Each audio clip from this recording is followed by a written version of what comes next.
같이 사도신경으로 신앙 고백하심으로 8월 22일 토요일 아침 예배를 하나님 앞에 드립니다. 나는 전능하신 아버지 하나님, 천지의 창조주를 믿습니다. 나는 그의 유일하신 아들, 우리 주 예수 그리스도를 믿습니다. 그는 성령으로 잉태되어 동정녀 마리아에게서 나시고 본디오 빌라도에게 고난을 받아 십자가에 못 박혀 죽으시고 장사된 지 사흘 만에 죽은 자 가운데서 다시 살아나셨으며 하늘에 오르시어 전능하신 아버지 하나님 우편에 앉아 계시다가 거기로부터 살아있는 자와 죽은 자를 심판하러 오십니다. 나는 성령을 믿으며 거룩한 공교회와 성도의 교제와 죄를 용서받는 것과 몸의 부활과 영생을 믿습니다. 아멘.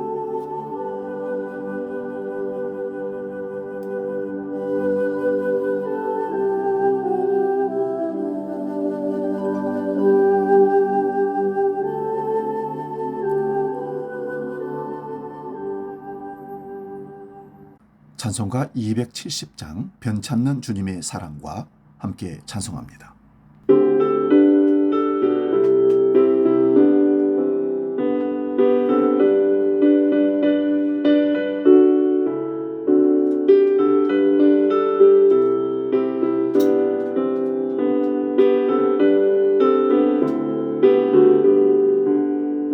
변찮는 주님의 사랑과 거룩한 보혈의 공로를 우리 다 찬양을 합시다.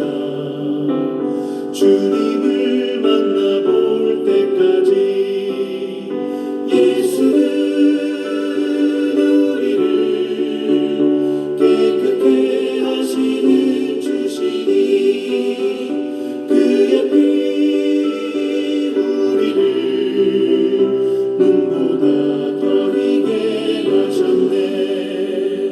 우리를 깨끗게 한 피는 무궁한 생명의 머리새 생명의 구원을 받은 자 하나님 찬양을 합시다.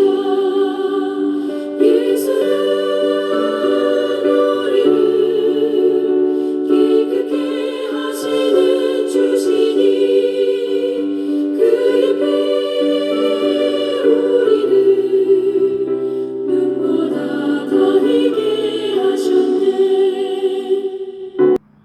오늘 우리에게 주시는 하나님 말씀은 구약성경 창세기 1장 1절에서 5절입니다. 이 말씀 봉독할 때에 살아계신 창조주 하나님의 음성을 들을 수 있기 바랍니다. 지금 봉독합니다. 태초에 하나님이 천지를 창조하시니라. 땅이 혼돈하고 공허하며 흑암이 깊음 위에 있고 하나님의 영은 수면 위에 운행하시니라. 하나님이 이르시되 빛이 있으라 하시니 빛이 있었고 빛이 하나님 보시기에 좋았더라. 하나님이 빛과 어둠을 나누사 하나님이 빛을 낮이라 부르시고 어둠을 밤이라 부르시니라. 저녁이 되고 아침이 되니 이는 첫째 날이니라. 아멘. 봉독한 말씀으로 변하는 세상, 변하지 않는 하나님의 법칙, 이런 제목으로 말씀의 은혜를 나눕니다. 우리는 수많은 법칙과 틀 속에서 살아갑니다.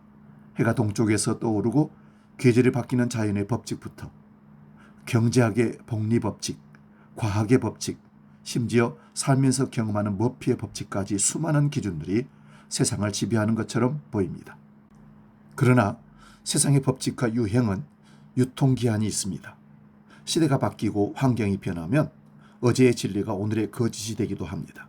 이처럼 변덕스러운 세상의 법칙만을 따르다 보면 우리 인생은 어느새 방향을 잃고 방황하게 됩니다. 오늘 본문 창세기 1장은 세상을 향한 첫 선포를 이렇게 시작합니다. 하나님께서 천지를 창조하시기 전 세상은 혼돈하고 공허하고 흑암뿐이었다.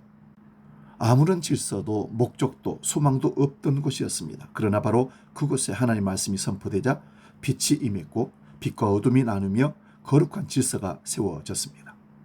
하나님은 혼란의 하나님이 아니라 질서의 하나님이십니다. 하나님께서는 우주 만물뿐만 아니라 오늘을 살아가는 저와 여러분의 삶에도 결코 변하지 않는 영적 법칙을 심어 두셨습니다. 그렇다면 우리가 붙들어야 할 하나님의 법칙은 무엇입니까? 첫째는 심은 대로 거두는 정직의 법칙입니다. 갈라디아서 6장 7절 말씀은 이렇게 말합니다. 사람이 무엇으로 심든지 그대로 거두리라. 이것은 하나님께서 세우신 영원한 자연계와 영적 세계의 질서입니다. 잠시 동안 사람의 눈은 속일 수 있고 요행을 바랄 수 있을지 몰라도 심지 않은 곳에서 거두시지 않는 하나님을 속일 수는 결코 없습니다. 신앙의 진정한 힘은 남들이 보지 않는 일상 속에서 정직과 거룩의 씨앗을 묵묵히 심는 삶에서 증명됩니다. 유행을 따라 편법을 심는 것이 아니라 묵묵히 하나님 앞에서 정직의 씨앗을 심을 때 하나님은 때가 이름에 반드시 거룩한 열매를 거두게 하십니다. 둘째는 내 판단을 내려놓는 순종의 법칙입니다. 인류 최초의 비극인 에덴 동산의 아담과 하와를 기억하십니까? 그들이 무너진 이유는 능력이 부족해서가 아니었습니다. 하나님의 말씀보다 자신의 경험과 안목, 인간적인 판단을 앞세웠기 때문입니다. 순종은 모든 상황이 이해되어서 하는 것이 아닙니다. 내 지성과 경험을 뛰어넘어 오직 하나님의 신실하심을 신뢰하게 드리는 믿음의 결단입니다. 사무엘상 15장 22절의 선포처럼 순종이 제사보다 낫고 듣는 것이 수양의 기름보다 낫다 하십니다. 셋째는 위기를 돌파하는 말씀 중심의 법칙입니다. 세상의 수많은 정보와 가치관은 폭풍처럼 찾아와 우리 마음을 흔들어 놓습니다. 그러나 하나님의 말씀은 어떤 파도에도 흔들리지 않는 유일한 다치자 기준입니다. 예수님께서 광야에서 사탄의 시험을 이기셨던 유일한 무기도 바로 기록되었으되 시작하는 하나님의 말씀이었습니다. 위기의 순간을 돌파하는 영적 능력은 평범한 일상 속에서 날마다 말씀을 묵상하고 그 말씀을 인생의 지표로 삼아 걸어온 성도들에게 주어지는 열매입니다. 마지막 넷째는 모든 것을 완성하는 사랑과 용서의 법칙입니다. 하나님의 모든 법칙은 결국 사랑으로 귀결됩니다.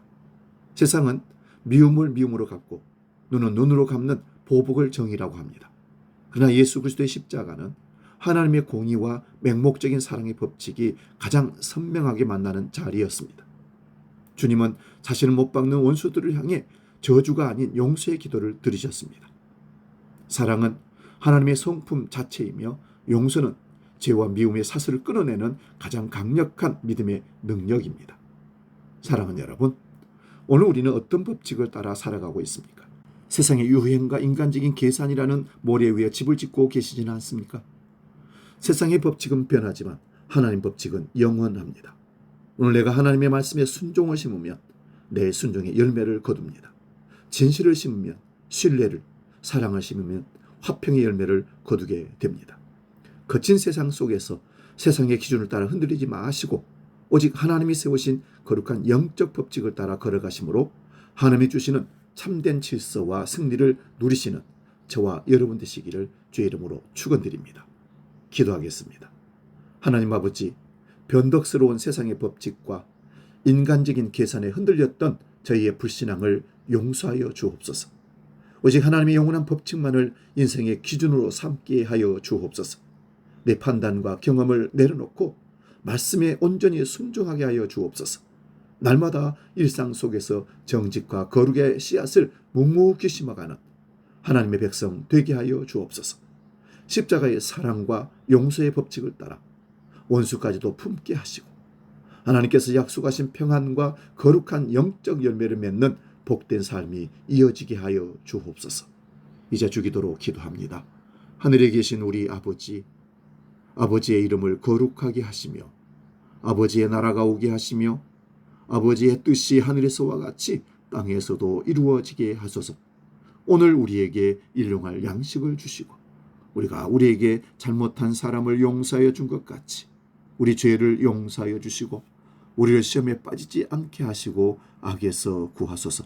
나라와 권능과 영광이 영원히 아버지의 것입니다. 아멘.